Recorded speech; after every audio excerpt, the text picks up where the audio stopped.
আল্লাহ বলে, বান্দা কি মনে করছো আমি রহমান না? ঠিক আছে, তুমি কি এটা শোনো নাই আমি যে কাহ্হার? তুমি তো শুনছো আমি রাহিম, তুমি কি শোনো নাই আমি জব্বার, আমি জুনতিকাম, আমি প্রতিশোধ গ্রহণকারী, আমি সারিউল হিসাব, দ্রুত হিসাবকারী, আমি জব্বার, আমি প্রবল প্রতাপান্বিত, কাহ্হার, আমি মুতাকাব্বির, আমি বারি। তুমি জানো না আমার একটা নাম শুনলা, আমার দয়ার নামটা শুনলা, আমি যে শাস্তি দেব সেটা শোনো নাই? কি ভাইয়া, কোরআনুল কারীমের মধ্যে জান্নাতের বর্ণনা যেমন আছে, জাহান্নামের বর্ণনা নাই? কথা বলেন না কেন? তো সেগুলো কার জন্য? কথা বুঝেন নাই? বাদ আপনি দিছেন, আল্লাহর কোরআন বাদ দিছেন, রাসূলুল্লাহ সাল্লাল্লাহু আলাইহি ওয়াসাল্লামের সুন্নাহ বাদ দিছেন। এতগুলো পড়ছেন, ধন্যবাদ আপনাকে, এটা পড়লেন না কেন? এতগুলো শিখতে পারলেন, এত লক্ষ টাকা খরচ করতে পারলেন, 4 বছরের মেডিকেলের জন্য, 6 বছরের মেডিকেলের জন্য এক বাপ তার ছেলেটার জন্য, মেয়েটার জন্য কত লক্ষ টাকা খরচ করছে, তার কোনো কুল কিনারা আছে মিয়া?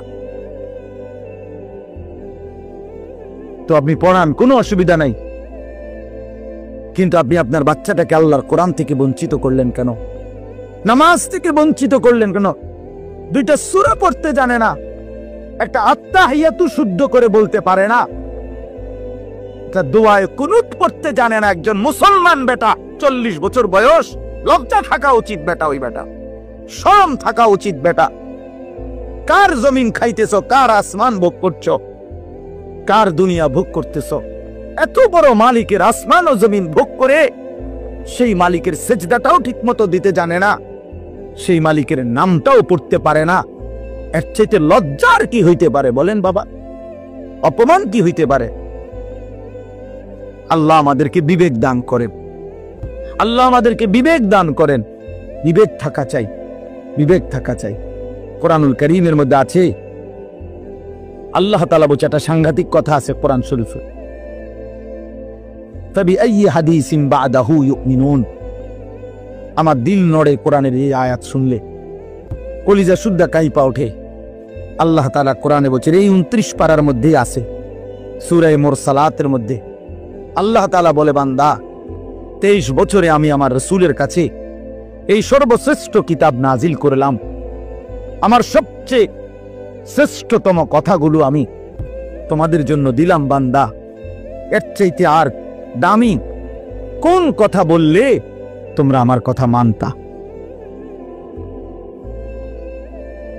বুঝেন নাই? ফাবিআইয়ি হাদিস, ফাবিআইয়ি হাদিস। আল্লাহ বলছে, বান্দা এরপরে আর কি বললে?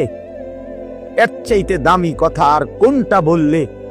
আর কোন কিতাব নাজিল করিলে? আর কেমনে বললে? ফাবিআইয়ি হাদিসিন বা'দাহু ইউমিনুন। আর কিভাবে বললে বান্দা ঈমান আনতা, বিশ্বাস করতা? আকিমুস সালাহ, আকিমুস সালাহ 80 বারের চাইতে বেশি বলছি আমার কোরআনে, আর কতবার বললে আমারে সেজদা দিতা? ইত্তাকুল্লাহ, ইত্তাকুল্লাহ বারবার বলেছি, আল্লাহকে ভয় করো, আর কতবার বললে বান্দা আমারে ভয় করতা? কতবার বলছি? আল্লাহ বলবেন, রাসূলুল্লাহ সাল্লাল্লাহু আলাইহি সাল্লাম বাপ আমার, বন্ধু আমার, নওজোয়ান সাথী আমার, মনে রাখবেন, বিশ্বাস করেন, রাসূলুল্লাহ সাল্লাল্লাহু আলাইহি সাল্লাম হাসরের ময়দানে অসংখ্য উম্মতকে জিজ্ঞেস করবে। এই আমলনামা যখন দেখবে, প্রত্যেকটা উম্মত তার নিজ নিজ আমলনামা, রাসূলুল্লাহ সাল্লাল্লাহু আলাইহি সাল্লাম দেখবেন। এই আমলনামা দেখে নবী জিজ্ঞেস করবে, উম্মত 23টা বছর একটানা আমি কেঁদেছি, উম্মত 23 বছর তোদের জন্য আমি কেঁদেছিলাম। এমনও রাত গেছে, সারা রাত উম্মতের জন্য আমি কেঁদেছি, সারা রাত দোয়া করছি উম্মতের জন্য। তায়েফের পাথরের আঘাতে পিঠ চালনির মতো ছিদ্র বানায় ফেলছি, পেটের কষ্টে, ক্ষুধার কষ্টে 14 দিনের চাইতে বেশি পেটে 2টা পাথর বাইদা ক্ষুধার কষ্ট হজম করছি। উহুদের দান শহীদ করা রক্তে আমি বেহুশ হয়ে আমি পড়েছিলাম। সেই নবী আমি আর কত কাঁদলে, আর কত রক্ত ঝরাইলে উম্মত তুমি আমার কথা মনে করতা? তুমি আমার কথা ভাবতা? সাল্লাল্লাহু আলাইহি ওয়াসাল্লাম যখন এটা জিজ্ঞেস করবেন তখন কি জবাব হবে বাপ? বলেন, ইনসাফের কথা বলেন। কি মনে করছেন সুপারিশ? হাসরের ময়দানের সুপারিশ মানে কি?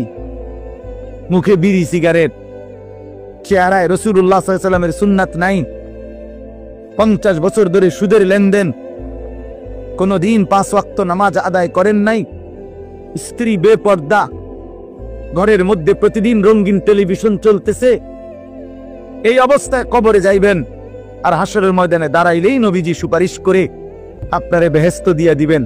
বিষয়টা মামুর বাড়ি না, বিষয়টা মামুর বাড়ি মনে করছেন আপনি।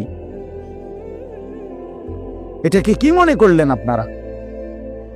রাসূলুল্লাহ সাল্লাল্লাহু আলাইহি ওয়াসাল্লাম সুপারিশ করবেন, এর কোনো নিয়ম কানুন নাই, কোনো বিধি নিষেধ নাই, আইন কানুন নাই।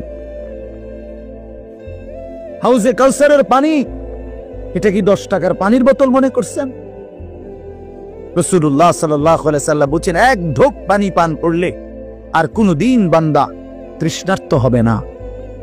এতটা আজিমুস শান দামি, এমনি এমনি দিয়ে দিবেন? এটা এমনি এমনি দিয়ে দিবেন? দয়া করে ভাবতে শিখেন, নিজের ভালো বোঝেন, নিজের ভালো, নিজের ভালো। আমি যে সূরাটা পড়ছি, এই সূরাটার নাম হলো সূরা মুলক, 29 নম্বর পারা, কোরআনুল কারীমের 67 নম্বর সূরা। এই সূরাটার নাম হচ্ছে সূরা মুলক। এই সূরার 3টি আয়াত 12, 13, 14, এই 3টি আয়াত আমি আপনাদের সামনে রাখতে কষ্ট।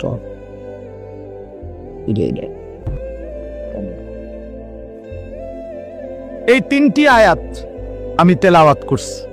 এই আর অল্প একটু সময়ের মধ্যে আমি আপনাদের সামনে এই 3টা আয়াতকে সামনে রেখে কয়েকটা আর কথা বলতে চাই। প্রথম কথা, আপনারা রাগ হইয়েন না আমার, আমি আপনাদেরই অঞ্চলের মানুষ, এখন আপনারাও আমার, আমিও আপনাদের। আল্লাহর কোরআন শিখেন। আমার কথা হলে আমি বলি না যে সবার সব জেনারেল পড়া বন্ধ করে দেন, অর্থগুলো আপনি একটু সময় বাইর করেন। কথা, যারা চাকরি করেন, ব্যবসা করেন, বুড়া মানুষেরও অনেক বয়স্ক লোক কইলে হুজুর না আর কইয়া লাভ নাই, এই বয়সও না নাই, বিড়ি খাই না বয়স আছে। হ্যাঁ মাশাআল্লাহ, বিড়ি খাইতে কইলে সাদওয়ানে গপ মারেন না, বয়স ঠিকই রয়েছে অন। হ্যাঁ, অখনো টেলিভিশন 3 ঘন্টা চাইতে কইলে মাশাআল্লাহ কাকুর শরীরে বল আছে। মানুষের বেডির নাচ দেখবো, এতে কোনো লজ্জা শরম নাই। দুনিয়া ভোগ করতে বললে, ভাত খাইছে মাত্র, এখন যদি বলেন আবার আপেল খাবেন নি, দাও পেঁয়াজু খাবেন নি, চা দোকানে গেছে আর আবার খাবে। দুনিয়া পুরাটা ভোগ করবে, 90 বছরও দুনিয়া ফুরায় না, 90 বছরও আখেরাত মনে পড়ে না। আফসোসের ব্যাপার মিয়া। আল্লাহ বলছে কোরআনে, আলাম ইয়ানি লিল্লাযীনা আমানু আন তাখশা কুলুবুহুম লিযিকরিল্লাহ। এই আমার ইমানদার বান্দা, আমায় আল্লাহর ভয়ে, আমার স্মরণের জন্য, আমার বন্দেগীর জন্য তোমার দিলটা নরম হওয়ার সময় আজও কি হয়নি বান্দা? 365 দিনে, খোদার একটা বছরে যে কোনো দিন ফজরের নামাজ পড়লা না যুবক, তোমারে যেন আল্লাহ ডেকে বলে, হায় বান্দা, তাহলে কি আর কোনো দিন নামাজ পড়বা না? 30 বছর ধরে যে কোনো দিন সুদের লেনদেন ছাড়লেন না, হারাম রোজগার করেই গেলেন, আল্লাহ তাআলা যেন ডেকে বলে, বান্দা, তাহলে এই নাফরমানি কি আর কোনোদিন ছাড়বা না বান্দা? সিদ্ধান্ত নিয়ে ফেলছো তাইলে আজীবন সুদের উপরেই থাকবা, আজীবন মিথ্যার উপরেই থাকবা, তাহলে কি বান্দাই ফয়সালায় নিয়ে ফেলছো?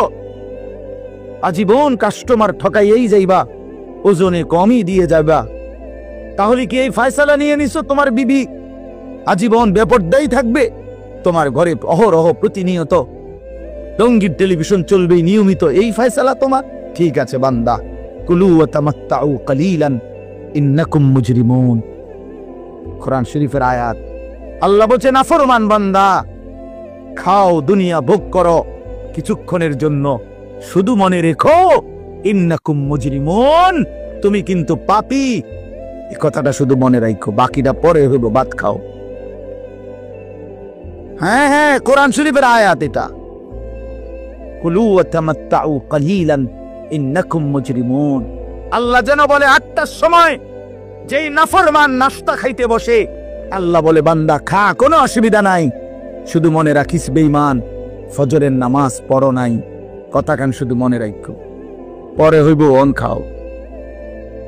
রাত 10টা বাজে যেই নাফরমান ভাত খাইতে বসছে, আল্লাহ তাআলা যেন ডাক দিয়ে বলছে বেঈমান খা, ভাত খা, খানা আমি আটকাইতাম না, শুধু মনে রাখিস এশার নামাজ পড়স নাই, ভাত খা বেঈমান, খানা আটকাবো না, খানা আমি জন্তু জানোয়ারও খাওয়াই, তোরে খাওয়াবো না কেন?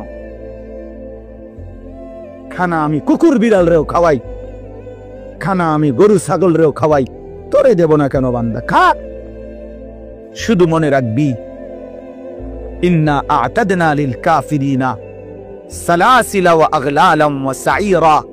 আল্লাহ বলে প্রতিটা নাফরমানের জন্য আমি রেডি রাখছি আগুনের শিকল এবং আগুনের বেড়ি এবং জাহান্নামের আগুন। 1 নাম্বার 70 জিরাআন, 70 হাত লম্বা আগুনের শিকল দিয়ে জাহান্নামীকে হাসরের ময়দানে আল্লাহর ফেরেশতা বান দিবে। 1 2 নাম্বার 2টা হাত। দোস্ত দেখেন শুধু আমার দিকে, সূরা ইয়াসিনে আছে ইন্না জাআলনা ফি আ'নাকিহিম আগলালান ফাহিয়া ইলাল আদকানি ফাহুম মুকবাহুন। এটার অর্থ হলো এই যে হাসরের ময়দানে প্রত্যেকটা পাপী নাফরমানকে ফেরেশতা 2 হাত আলগি দিয়া এইভাবে ঘাড়ের সাথে বান দিয়া ধইরা এই 2 থুতনির নিচে 2 হাত এভাবে দিয়া এইভাবে বান দিয়া রেন। আল্লাহর কসম, রব্বে কাবার কসম করে বললাম, এইভাবে বান দিবে, আর কোনদিন বেঈমান চোখটাও নিচের দিকে নামাইতে পারবে না, কারণ এই থুতনি তো উঠাই দিছে উপরের দিকে, এটা দিয়ে ঠেলা দিয়া। এটা অর্থ হলো আগলা আলাম। এই আয়াতের সূরা ইয়াসিনের এই আয়াতের অর্থ এটাই, ইন্না জাআলনা ফি আ'নাকিহিম আগলালাম। আল্লাহ বলছে বান্দা আমি দেখাবো। আল্লাহ ডাক দিয়ে বলে ভাই আমারও তোমারও, জওয়ানকেও বুড়োকেও। আল্লাহ বলে বান্দা কি মনে করছো আমি রহমান না? ঠিক আছে, তুমি কি এটা শোনো নাই আমি যে কাহ্হার? তুমি তো শুনছো আমি রাহিম, তুমি কি শোনো নাই আমি জব্বার? আমি যুনতিকাম, আমি প্রতিশোধ গ্রহণকারী, আমি সারিউল হিসাব, দ্রুত হিসাবকারী, আমি জব্বার, আমি প্রবল প্রতাপান্বিত, কাহ্হার, আমি মুতাকাব্বির, আমি বারি। তুমি জানো না আমার একটা নাম শুনলা, আমার দয়ার নামটা শুনলা, আমি যে শাস্তি দেব সেটা শোনো নাই? কি ভাইয়া, কোরআনুল কারীমের মধ্যে জান্নাতের বর্ণনা যেমন আছে, জাহান্নামের বর্ণনা নাই? কথা বলেন না কেন? তো সেগুলো কার জন্য?